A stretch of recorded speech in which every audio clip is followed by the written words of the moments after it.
ஹரி ஓம் ஜெய் வாராகி. வாழ்க்கையில் எல்லோரும் எப்பயுமே சந்தோஷமாக இருக்க முயற்சி பண்ணிக்கிட்டே இருங்க. அன்னையினுடைய அருளால் எல்லாரும் எப்பயுமே சந்தோஷமாகவே இருக்கலாம். வாராகி மாலையில் அடுத்த ஒரு பாடல், 8வது பாடலை பார்க்கலாம். வாலை புவனை திரிபுரை மூன்றும் இவ்வையகத்தில் காலையும் மாலையும் உச்சியும் ஆக எக்காலத்துமே ஆலயம் எய்தி வாராகி தன் பாதத்தை அன்பில் உண்ணி மால் அயன் தேவர் முதலான பெயர்களும் வாழ்த்துவரே. இந்த ஒரு பாடல், இது ரொம்ப விசேஷமான ஒரு பாடல். இது நம்மளுக்கு முக்கால ஞானத்தையும் கொடுக்கக்கூடிய ஒரு பாடல். இது யார் யாரெல்லாம் பாராயணம் பண்றோமோ அவங்க எல்லாருக்குமே அற்புதமான ஒரு ஞானம் நம்மளுக்கு கிடைக்கும். பாடலுடைய அர்த்தத்தை பார்க்கலாம். வாலை அப்படிங்கிறது ஒரு சின்ன ஒரு பெண், பாலா அப்படின்ற அழைப்பாங்க இல்லையா, ஒரு குழந்தை, ஒரு 8 வயசுக்குள்ள இருக்க ஒரு பெண்ணை தான் வாலை அப்படின்னு சொல்லுவாங்க. அடுத்து பார்த்தீங்கன்னா வாலை புவனை அப்படின்றது புவனேஸ்வரி அப்படின்னு நம்ம சொல்றோம் இல்லைங்களா, அதுதான் அந்த புவனி. அதாவது எல்லா புவனங்களையும் 14 உலகங்களையும் யார் காப்பாற்றுறாளோ அவளே புவனி. அதாவது ஒரு தாய்மை அடைந்த ஒரு நிலைமை. இப்போ முதல்ல வாலைங்கிறது சின்ன ஒரு குழந்தை, பாலாங்கிறது. அடுத்து புவனைங்கிறது அதுக்கு அடுத்த லெவல்ல கல்யாணமாகி ஒரு குழந்தையோட இருக்க ஒரு தன்மை. வாலை புவனை திரிபுரை அப்படின்னா என்ன அர்த்தம்னா, வடமொழியில சொல்லுவாங்க ஜாகிரத்து ஸ்வப்ன சுஷுப்தி அப்படின்வாங்க. அதாவது விழிப்பு நிலை, தூக்க நிலை, தூக்கத்துல அதாவது கனவு நிலை அப்படி சொல்லுவாங்க. ஜாகிரத்து ஸ்வப்னம்ன்றது தூக்கத்துல வர லைட்டான கனவு, சுஷுப்தி ஆழ்ந்த தூக்கம், அந்த தூக்கத்துல கனவு கூட இல்லாத ஒரு நிலை. இதுதான் ஜாகிரத்து ஸ்வப்ன சுஷுப்தி. இந்த 3 நிலைகளுக்கும் அப்பாற்பட்ட ஒரு துரிய நிலை அப்படின்னு 4வது நிலையிலையும் விளங்குகிற தேவி யாருன்னா திரிபுரா அப்படின்னு பேரு. அந்த திரிபுரையாவும் இருந்து எல்லா உயிர்களுக்கும் அம்மாவா இருக்கக்கூடியவள் தான் திரிபுரை. அதாவது ரொம்ப ஒரு முதிர்ந்த நிலை. அதாவது இப்போ பாத்தீங்கன்னா முதல்ல வாலை சொன்னோம் இல்லையா, அந்த வாலை குழந்தை ரூபம், புவனைங்கிறது ஒரு திருமணமாகி ஒரு குழந்தை இருக்கிற ரூபம்.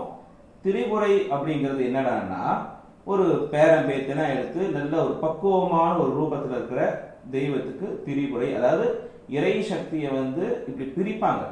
இது அபிராமி அந்தாதிலே நிறைய முதல் பாடலே வாழையை பற்றி தான் வரும். பாலாதிபுர சுந்தரி பற்றி தான் அபிராமி முதல் பாடல் வரும்.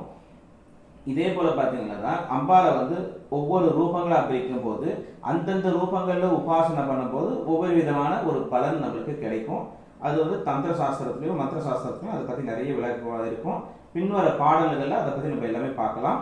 இப்ப வாலை புவனை திரிபுரை 3 பத்தி பார்க்கணும் இல்லைங்களா. இந்த 3 நிலைகளுக்கும் அப்பாற்பட்டு எல்லா உயிர்களையும் காப்பாற்றக்கூடிய தேவி யாரு? அன்னை வாராகி. இந்த வாராகிய காலை மாலை உச்சி, அதாவது காலையில சாயங்காலம், உச்சிங்கிறது மத்தியானம், இந்த 3 வேலைக்கும் உபாசனை பண்ணுங்க. அதாவது யார் யாரெல்லாம் ஸ்தோத்திரம் பண்றோமோ அப்படின்னு ஆரம்பிக்கிறார். இது இப்ப இன்னொன்னு எடுத்துக்கலாம்.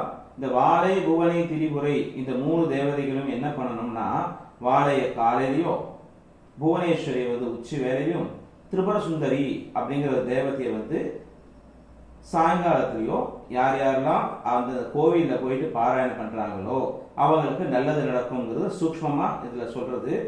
இந்த இடத்துல பாத்தீங்கன்னா வாலை புவனை திரிபுரை 3ம் இவ்வையகத்தில் காலையும் மாலையும் உச்சியுமாக எக்காலத்துமே எல்லா நேரத்திலையும் ஆலயம் எய்தி கோயிலுக்கு போய் வாராகி தன் பாதத்தை அன்பில் உண்ணி.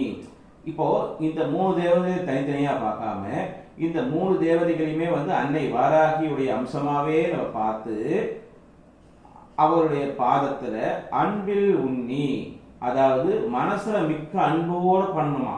ஏதோ ஒரு ஏனோ தானோ பண்ணாம உண்மையான அன்போட ஆழ்ந்து நம்ம தியானம் பண்ணணும். தியானம் பண்ணா நம்மளுக்கு அனுகிரகம் பண்ணலாம். யார் யாருக்கு அனுகிரகம் பண்ணிருக்கா இந்த மாதிரினா, மால் அயன் தேவர் முதலான பெயர்களும் வாழ்த்துவரே. இந்த அம்பாவை சாதாரணப்பட்டவங்க யாரும் வாழ்த்துறியா? மால் அயன் தேவர், அதாவது திருமால் பிரம்மா முதலிய தேவர்கள்லாம் இந்த அம்மாவை வாழ்த்தி புகழ்ந்து பாடியிருக்காங்க.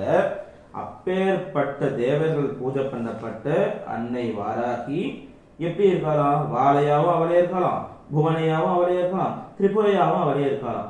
இந்த 3 ரூபத்திலையும் இருக்கிற அன்னைய காலை மாலை உச்சி இந்த 3 வேளையிலையும் அன்னையுடைய ஆலயத்துக்கு சேர்ந்து போய் நம்ம பூஜை பண்ணோம்னா அற்புதமான ஒரு பலன்கள் எல்லாம் நம்மளுக்கு கிடைக்கும் அப்படின்னு இந்த பாடலை சொல்ற. ரொம்ப ஒரு அற்புதமான ஒரு பாடல் இது.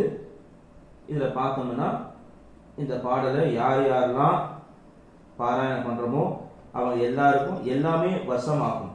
நம்மளுக்கு என்னென்ன கேட்டு நம்ம பாராயணம் பண்றோம், எனக்கு படிப்பு வேணுமா படிப்பு கிடைக்கும், நல்ல செல்வம் வேணுமா அப்படின்னு கேட்டு நம்ம பண்ணோம்னா செல்வம் கிடைக்கும், ஞானம் வேணும்னு கேட்டு பண்ணாலும் ஞானம் கிடைக்கும். இப்பேற்பட்ட ஒரு அற்புதமான ஒரு பாடல். இந்த பாடலை நம்ம எல்லாருமே டெய்லியும் பாராயணம் பண்ணா ரொம்ப நல்லது. இதுல இன்னொன்று ஒரு சின்ன ஒரு மந்திரமும் இருக்கு.